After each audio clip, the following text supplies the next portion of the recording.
Everyone, welcome to crick defence exam. So guys, जैसा कि आप सबको पता है कि मैंने आप सबको जो लास्ट 10 पेपर्स हैं इंग्लिश के 2016 से लेकर 2020 तक वो कंप्लीट करा दिए हैं। ठीक है, तो आप उन वीडियोस को देखिए, उनमें से रिवीजन करिए। अभी आपके पास 1 मंथ है एग्ज़ाम देने के लिए। ठीक है, इसी बीच में आप अपने कॉन्सेप्ट भी इंग्लिश के क्लियर करिए। अगर आपको कोई प्रॉब्लम है तो you can ask me at any time. और जो भी आप ईडियम्स हैं, फ्रेजेस हैं, ये वाले नहीं जो मैंने आपको कराए हैं, इसके अलावा भी आप जितने ईडियम्स और फ्रेजेस कर सकते हैं वो अपनी तरफ से करिए। ठीक है, सो हमने एफकेट का इंग्लिश का पोर्शन करा दिया है। अब आपको पता है कि हम अपना जीके का पोर्शन स्टार्ट करके ही चल रहे थे। वो बीच में बच्चों ने बोला कि इंग्लिश करा दीजिए, तो मैंने जीके वाले पोर्शन को पॉज कर दिया। तो मैं अपने जीके के पोर्शन को ना वहीं से स्टार्ट कर रही हूँ जहाँ से मैंने छोड़ा था। और हमने एफकेट 2 2018 प्रीवियस ईयर क्वेश्चन का पार्ट 1 कर लिया था। ओके, और आज हम कर रहे हैं अपने इसी पेपर का पार्ट 2। ठीक है, तो उसी तरीके से हम इसके भी 10 ईयर्स पेपर कंप्लीट करेंगे। आज तो 18 का है, फिर 17, 16 और 20 वाला, ये 3 ईयर्स के भी हम पेपर कंप्लीट करेंगे। तो क्या है, इसमें ना हमारा बहुत सारा टाइम चला जाएगा, क्योंकि आपको पता है जीके के पोर्शन तो वैसे भी पार्ट्स में आ रही हैं, और फिर रीजनिंग भी है। कल बच्चों के मैंने एक मैसेज भी देखा था। ठीक है, तो रीजनिंग भी है। तो हमने क्या करा है आपके लिए, बाकी सब्जेक्ट्स के तो आप प्रीवियस ईयर क्वेश्चन पेपर्स कर सकते हैं, लेकिन जो मैथ्स है, ठीक है, मैथ्स के अगर मैं आपको प्रीवियस ईयर क्वेश्चन पेपर करा दूँ कि क्या कहते हैं, ये सिंपल इंटरेस्ट है, डायरेक्ट फार्मूला लगा के आप ये करो। ठीक है, तो उससे क्या होगा कि भला वो क्वेश्चन प्रीवियस ईयर में आया था, लेकिन कोई गारंटी थोड़ी ना है कि वैसा ही क्वेश्चन इस बार भी आए। ठीक है, मैं ये कहना चाहती हूँ कि माना लास्ट ईयर सिंपल इंटरेस्ट से आया था, ठीक है, मैंने आपको सिंपल इंटरेस्ट के क्वेश्चन करा दिए। ठीक है, लेकिन इस बार माना वो क्वेश्चन कंपाउंड इंटरेस्ट से आ जाए। ठीक है, और कंपाउंड इंटरेस्ट तो हमने पढ़ा ही नहीं है। ठीक है, या फिर रेशियो एंड प्रोपोर्शन से आ जाए, जो टॉपिक पिछले कवर नहीं करे हैं, क्योंकि मैथ्स में डायरेक्ट क्वेश्चन पे जाना, इस बात पे मैं बिलीव नहीं करती अनटिल एंड अनलेस आपको पीछे बेसिक कॉन्सेप्ट ही ना पता हो। ठीक है, तो हमने मैथ्स के लिए अपने 21 डेज़ का एक प्लान स्टार्ट किया है गाइस। ठीक है, if you are interested please go and enrol in that class. ठीक है, ये इसमें हम आपको 21 डेज़ में हर टॉपिक कराएंगे। एक दिन आपको टॉपिक कराएंगे, दूसरे दिन उसकी क्लास उससे रिलेटेड क्वेश्चन पेपर कराएंगे। ठीक है, इसमें आपको प्रीवियस ईयर क्वेश्चन पेपर भी मिल जाएगा मैथ का, क्योंकि जब मैं क्वेश्चंस कराऊंगी तो साइड बाय साइड आपको पता चल जाएगा कि बेसिक कॉन्सेप्ट के साथ उसको कैसे रिलेट करना है। ओके, और एक दिन हम आपको इस 21 डेज़ में से एक दिन हम आपको ये बताएंगे कि आपको सभी पोर्शन के बारे में थोड़ा थोड़ा हिंट दे देंगे कि आपको पूरा पोर्शन कैसे कंप्लीट करना है। रीजनिंग हो गया, इंग्लिश हो गया, या जीके हो गया। ओके, बाकी जितने भी पोर्शंस हैं 4 के 4 वो आपको कैसे कवर करने हैं। ठीक है, so guys, if you are interested go and enrol in that 21 days एफकेट मैथ प्लान। ठीक है, इसकी कॉस्ट हमने बहुत ही मिनिमम रखी है, 159।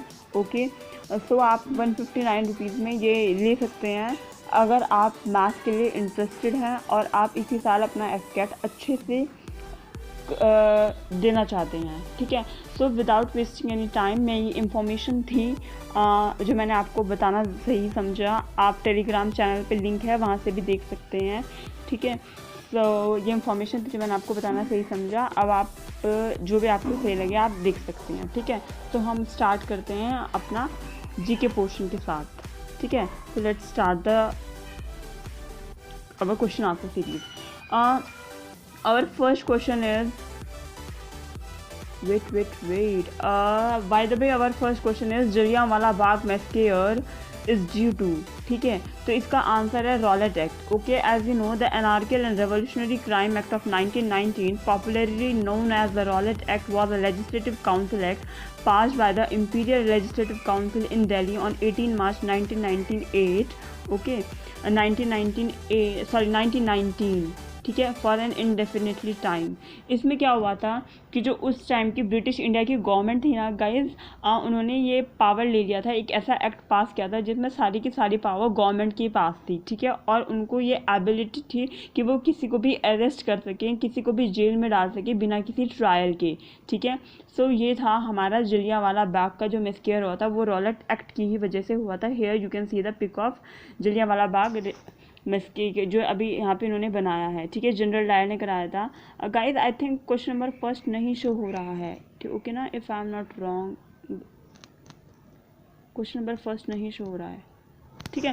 सो वी विल, इसके साथ आप समझ लीजिए, मैंने आपको बता ही दिया है कि कैसे ये होना है, ठीक है। क्वेश्चन नंबर सेकंड है हमारा, piezometer used measuring physical strain. Okay, ये टीजोमीटर है, ठीक है, is use to measure strain. यहाँ पे आप देख सकते हैं कि कैसे यहाँ पे एंड लूप्स हैं, ग्रिड है, ठीक है, और इस तरीके से हम स्ट्रेन को यूज़ करते हैं। ये क्वेश्चन पूछा गया था, ठीक है। अवर थर्ड क्वेश्चन इज़ कोल, ठीक है। हम ब्लैक इन होमोजीनियस और ऑर्गेनिक फ्यूल कोल को कहते हैं बिकॉज कोल एक हार्ड रॉक होती है, ठीक है, जिसको हम बर्न कर सकते हैं as a solid fossil fuel की तरह, ठीक है। इसमें पूरा का ज़्यादातर कार्बन ही होता है, लेकिन इसमें कुछ पार्ट हाइड्रोजन, सल्फर, ऑक्सीजन और नाइट्रोजन का भी होता है, ठीक है। ये एक सेडिमेंट्री रॉक का फॉर्म होता है, ठीक है, और इसको हम प्रेशर देंगे रॉक्स में तब जाके ये मतलब बनता है बहुत सालों साल तक। 4 टाइप की कोल होता है, anthracite, bituminous, sub bituminous and lignite, ठीक है। इनकी रैंकिंग होती है एक कोल की, depending upon the amount of carbon the coal contains and on the amount of heat energy the coal can produce. तो इस बेसिस पे इनकी क्या कहते हैं, टाइप होता है, okay. So now move on to next slide.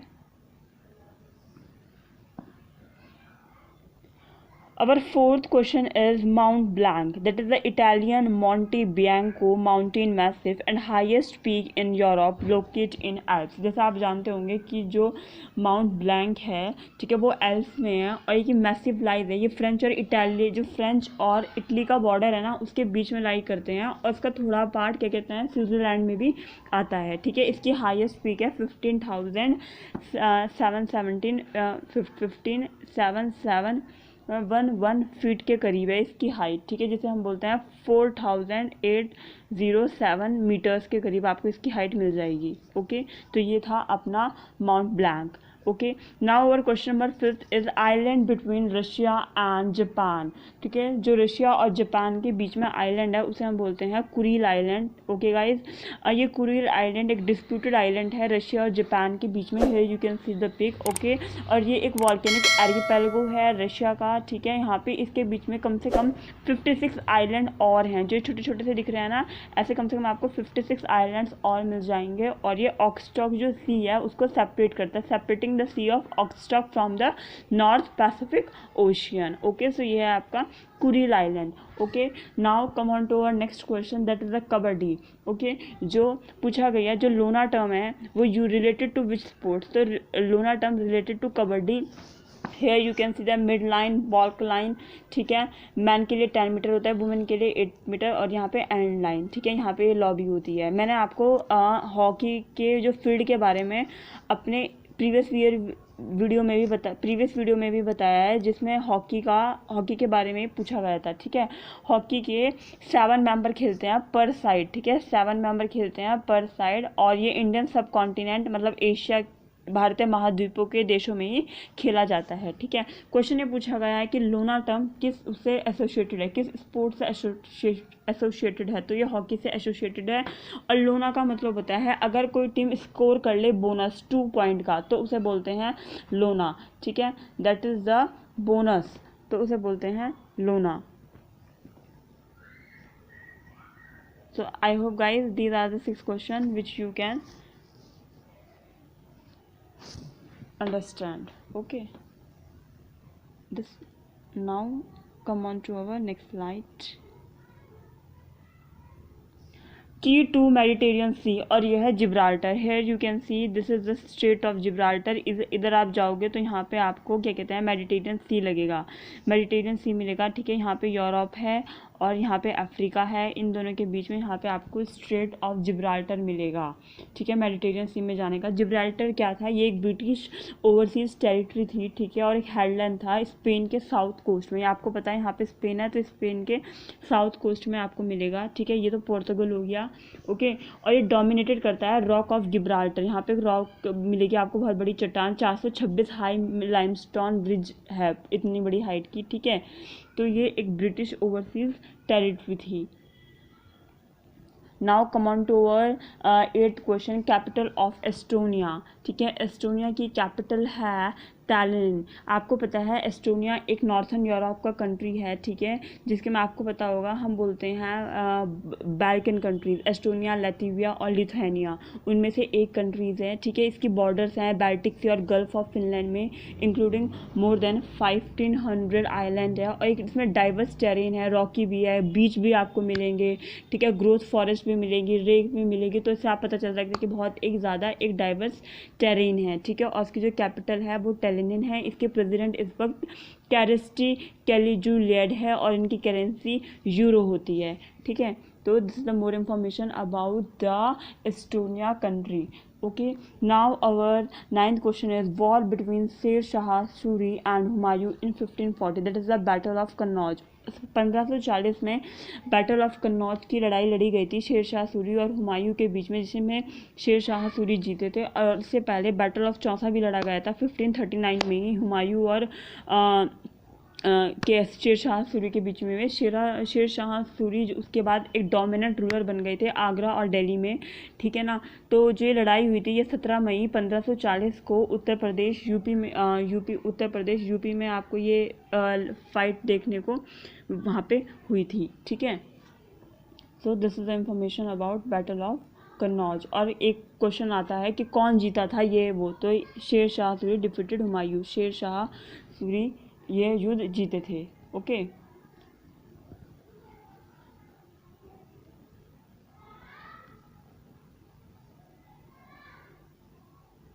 Now our next slide. 10th question number 10th है Jude Felix, Indian hockey team captain 1993 to 1995। जो जूड फेलिक्स हैं ये 1993 से लेकर 1995 तक भारतीय हॉकी टीम के कप्तान थे, भारतीय नेशनल हॉकी टीम के कप्तान थे। इनका पूरा नाम है जूड फेलिक्स सेबेस्टियन। ओके, ये एक इंडियन फील्ड हॉकी प्लेयर रह चुके हैं और इन्होंने 1988 समर ओलंपिक्स और 1992 समर ओलंपिक्स में कॉम्पीट किया था।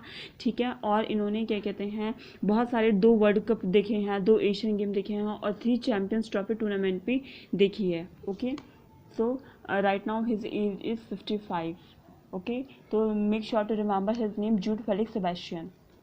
Our 11th question is 5 colors of Olympic flag. As you know, this is the pic of Rio 2016 Olympic. इस बार के तो ओलंपिक 2020 के हुए नहीं हैं, कोरोना की वजह से पोस्टपोन थे, अब होंगे 2021 में टोक्यो में। Make sure to remember the venue of our 2021 Olympic games, that is the Tokyo in Japan. Okay guys, so ये क्वेश्चन ये पूछा गया है कि ओलंपिक फ्लैग के 5 कलर्स कौन कौन से होते हैं। So here is the blue, okay, then yellow, then black, then green and then red. Okay, ये तो होते हैं, लेकिन ये वाइट फील्ड पे होता है। आप देख सकते हो इसके पीछे का जो कलर है ये वाइट है, सो वाइट फील्ड पे होता है। Make sure to remember all the colours. Okay, now अब question number 12 is first Asian game New Delhi India में हुए थे 1915 में, हमारे देश में हुए थे सबसे पहले एशियन गेम 1951 में। एशियन गेम्स की मैंने आपको पूरी हिस्ट्री बताई है अपनी एक वीडियो में कि 4 साल में होते हैं। ठीक है, एक बार सबसे ज़्यादा गेम थाईलैंड ने होस्ट किया है। ओके, कौन कौन से ईयर्स में होस्ट करे हैं वो आप देख सकते हैं। जो पिछला वाला क्वेश्चन था, जो एशिया कॉन्टिनेंट के कंट्रीज़ हैं वही इसी में पार्टिसिपेट कर सकते हैं, और पूरी की पूरी इंफॉर्मेशन मैंने उस वीडियो में आपको दी हुई है एशियन गेम से related. Okay guys, so this is the about this. Now come on to our next slide, that is the question number 13. Satyajit रे received Bharat Ratna in which year? शायद आपको दिख नहीं रहा होगा आंसर। तो सत्यजीत रे ने भारत रत्न जीता था 1992 में। ठीक है, now let's take the more information about Satyajit रे, and he was an Indian film director, script writer, documentary filmmaker, author, lyrics magazine editor. Okay, and he is also a calligrapher and also a music composer. As you know, he is from Kolkata. ये कोलकाता से थे, कोलकाता में इनका born हुआ था, कोलकाता में ये मर गए थे। इनको अकेडमी ऑनररी अवार्ड भी मिल रखा है। ठीक है, इन्होंने बहुत सारी बुक्स लिखी हैं, जैसे कि आपने देखो ये क्वेश्चन ना पूछा जा सकता है कि एक बुक है बहुत फेमस है पाथर पंचाली, आपने सुना होगा इस बुक के नेम को, तो ये बुक भी इन्होंने ही लिखी है, that is the Pather Panchali. Okay, so make sure to remember this one also. और भी बुकें हैं इनकी, द वर्ल्ड ऑफ ओपू या फिर अपराजितो, मतलब एक बुक थी 1956 में अपराजितो आई थी। एक बुक ऑल्सो है चारुलता। तो ऐसे इनके बारे में आपको बहुत सारी बुक्स मिल जाएंगी, ठीक है। और आपको मैं एक चीज़ बता दूं, he is the first Indian to receive an honorary Oscar, ठीक है। And he also receive the award for lifetime achievement. Now come on to our question number 14, that is the light year, ठीक है। Light year, देखो हम जब बोलते हैं light तो हमें लगता है कि light year is a unit of what, okay. आपको बता दूं जो लाइट ईयर है वो यूनिट ऑफ टाइम होती है, ठीक है। इसको हम हिंदी में बोलते हैं प्रकाश वर्ष, मतलब एक वर्ष में जो प्रकाश है उसके द्वारा तय की गई जाने वाली दूरी, ठीक है, जिसको हम बोलते हैं अप्रॉक्स मान के चलते हैं हम 9 × 10⁻12 किलोमीटर्स में होता है, ठीक है। जब आपसे क्वेश्चन पूछा जाए तो एक चीज़ याद रखना है कि यहाँ पे किलोमीटर है या मीटर है, ठीक है। ये क्वेश्चन आप ध्यान रख सकते हैं, ठीक है। Now over question number 15 is first Indian women to won medal in Olympic, पहली भारतीय महिला जिसने ओलंपिक में मेडल जीता था। And she is the Karnam Malleswari and she right now she is a retired Indian weight lifter and she is the first Indian women to win a medal at Olympic in 1995, ठीक है। और इनको 2000 में इनको Olympic में 69 kilogram weight lifting में Sydney में जो ओलंपिक हुए थे उसमें इन्होंने ब्रॉन्ज जीता था, ठीक है। और 1995 में इन्होंने राजीव गांधी खेल रत्न अवार्ड जीता था, ओके। एंड 1999 में इनको क्या कहते हैं पद्मश्री अवार्ड से भी नवाजा गया था, ठीक है। सो इनको अर्जुन अवार्ड भी मिल चुका है वेट लिफ्टिंग के लिए, ठीक है। तो make sure to remember her name, that is the Karnam Malleswari. Here you can see the pic of Karnam Malleshwari and here is the Bharat Ratna which is given to क्या कहते हैं सत्यजीत रे and this is the pic of light year that is a 9 × 10⁻12 kilometre. Make sure to remember the. Now our question number 16, tropic of Cancer degrees 20 to 3.5 degree north. Make sure to remember the north behind it. इसके बाद north learn रखना, याद रखना, ठीक है, कि ये north है। जैसे दिस इज एन इक्वेटर, ये आपको पता ही होगा। और जो ये रेड लाइन जो ये लाइन जा रही है जिस पे येलो पोर्शन है, इंडिया हो गया, चाइना, बांग्लादेश हो गया, Saudi Arabia, Libya, Egypt, Algeria, Mali, Niger और Mexico. This is a part of Tropic of Cancer passes through 23.5 degree north, ठीक है। नाउ अब क्वेश्चन नंबर 17, लिटिल कॉर्पोरल किसको कहा जाता है? लिटिल कॉर्पोरल नेपोलियन बोनापार्ट को कहा जाता है आफ्टर बैटल ऑफ लुडी। आपको पता होगा कि 1796 में बैटल ऑफ लोडी हुआ था 10 मई को। कहाँ हुआ था? जो बैटल ऑफ लोडी है ये इटली में हुआ था, ठीक है। ये दो लोगों के बीच में हुआ था, आप जानते होंगे। एक तो थी फ्रेंच आर्मी जिसको वो कर रहे थे, जिसके लीडर थे नेपोलियन बोनापार्ट, और जो एक थी ऑस्ट्रियन आर्मी जिसके लीडर थे जोहानन बेयुलियो और कार्ल सिबोटेंडोरल, ठीक है। तो इसमें क्या हुआ था, इस युद्ध में ना जो नेपोलियन है, जो फ्रेंच आर्मियाँ उनकी जीत हुई थी, ठीक है। तो उनके बाद से उनके जो सिपाही वगैरह थे फ्रेंच आर्मी के, उन्होंने नेपोलियन बोनापार्ट को ये कहा था कि आप तो लिटिल कॉर्पोरल हो, ठीक है। तो ये नेम उनको 1796 के बैटल ऑफ लॉडी के युद्ध में उनको ये नाम दिया गया था, okay. Make sure to remember all this point. Now question number 18, Baikonur Cosmodrome world first and largest operational space launch facility, ठीक है। जो बैकनूर कॉस्मोड्रोम है, आपको पता होना चाहिए कि ये दुनिया की पहली और largest operational space launch facility है, ठीक है। ये आपको अराल सी में मिल जाएगी। मैं आपको पता होगा जो अराल सी है वो क्या कहते हैं, वो जो अराल सी है वो आपको मिलेगी कजाकिस्तान में। आपको पता होगा कि ये अराल सी है तो ऊपर कजाकिस्तान है और नीचे उज्बेकिस्तान है, ठीक है। पूरे लैंड लॉक्ड है, मतलब, और इसका कहीं कोई सी में कोई इस आउटसोर्स नहीं है इसका, ठीक है। ये लैंड लॉक्ड हो जाता है पूरा अराल सी, ठीक है। और जो बाइकनूर है ये कजाकिस्तान स्पेस कंपनी है, जैसे हमारी इसरो है तो बाइकनूर कजाकिस्तान स्पेस कंपनी है, ठीक है। Now our question number 19 is in Rigveda Maruts are known as storm god. आपको पता होगा कि ये है मरुस की पिक। आपको पता होगा जो हवा के देवता हैं, ठीक है, हवा के देवता को स्टॉर्म, जो ज़्यादा आंधी तूफान करते हैं उन्हें बोलते हैं मरुत बोला गया है, क्या कहते हैं, ऋग्वेदा में। ठीक है। Now our question number 20 is first indigenously built aircraft by India HAL HF-24 Marut spirit of the Tempest. ठीक है, तो ये आपको, सॉरी गाइस, ये आपको मिल जाएगा HAL का बनाया हुआ, हिंदुस्तान एरोनॉटिकल्स लिमिटेड का बनाया हुआ HF-24 मरुत। ठीक है, जिसका दूसरा नाम बोलते हैं स्पिरिट ऑफ द टेम्पेस्ट, इसको भी ये बोला जाता है। ठीक है, सो गाइज ये थे हमारे, क्या कहते हैं, 20 क्वेश्चंस ऑफ FCAT 2018 के। ठीक है, ये पार्ट 1 तो हमने पहले करा दिया था, ये पार्ट 2 था। ठीक है, आज हमने ये भी कंप्लीट कर दिया है। इसके बाद हम FCAT 2017 लेकर आने वाले हैं, कल परसों में हम ये ले आएंगे। ठीक है, सो अगर आप कोई वीडियो अच्छा लगा हो तो guys please do like, share and subscribe, okay, and don't forget to watch the videos of FCAT 2016 to 2020 English because it helps you a lot, believe me. And you can also join us through our Instagram and Telegram channel. The link is in the description box. Okay, so thanks for watching. Never give up.